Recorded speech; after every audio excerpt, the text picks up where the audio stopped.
জীবনে যদি দুঃখ আসে তবেই আসবে সুখ। যেমন আসে দিন রাত, এখন চলছে দিন, আর দিনের শেষে আসবে রাত। ঠিক তেমনি দুঃখের পরে আসবে সুখ। আপনাকে একটু জাস্ট অপেক্ষা করতে হবে, একটু অপেক্ষা করতে হবে, একটু ধৈর্য ধরতে হবে। আপনার মধ্যে যদি অপেক্ষা, ধৈর্য, সময় এই গুণগুলো থাকে না, আপনি দেখবেন একদিন না একদিন ঠিক জিততে পারবেন। একদিন না একদিন ঠিক আপনি সফল হতে পারবেন। আপনি আপনার লক্ষ্যে পৌঁছতেই পারবেন। কেউ আপনাকে আটকাতে পারবে না, কেউ আপনাকে দমিয়ে রাখতে পারবে না। কারণ আপনার মধ্যে আছে অপেক্ষা, আপনার মধ্যে আছে লড়াকু মন, আপনার মধ্যে আছে জেদ, আর আপনার মধ্যে আছে কোনো কিছু পাওয়ার একটা উদ্যম ইচ্ছা।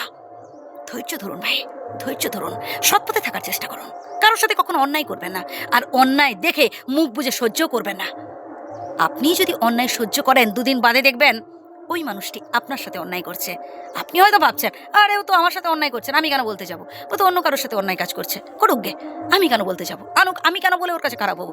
আরে বন্ধু, এইভাবে যদি আমরা প্রত্যেকে অন্যায় সহ্য করে নিই, তাহলে যে অন্যায় করছে না, সে আজ খারাপ হয়ে যাবে।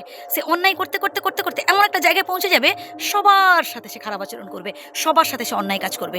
তাই একদম প্রথমেই যেখানে দেখবেন কেউ অন্যায় কাজ করছে, প্রোটেস্ট করুন, বোঝান, প্রয়োজনে আটকান যে না ভাই, এই কাজটা করা ঠিক নয়, কি না বোন, এই কাজটা করা ঠিক নয়, এটা তুমি অন্যায় কাজ করছো, এটুকু অন্তত বলুন।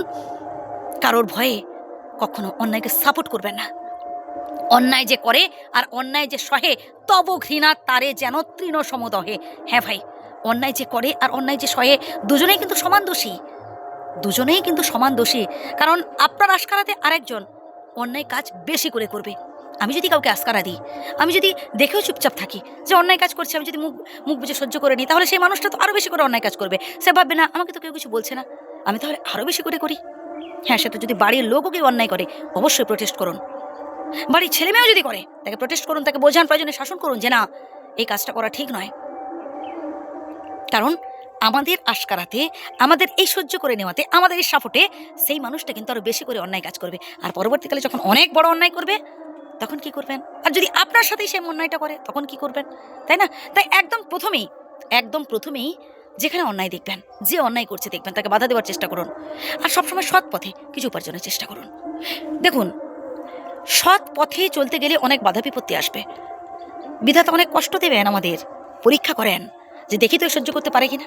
যেটা প্রথমেই বলেছিলাম, আপনার মধ্যে সহ্য ক্ষমতা থাকা দরকার। হ্যাঁ, আপনাকে সহ্য করতে হবে। আসুক দুঃখ, আসুক কষ্ট, আসুক যন্ত্রণা, আসুক আঘাত, তবু আমাদের সহ্য করতে হবে, সবটাই সহ্য করতে হবে। তবেই তো আমরা সুখ পাবো। জীবনে যদি কষ্ট নাই পেলাম, সুখটা কি বুঝবো কি করে?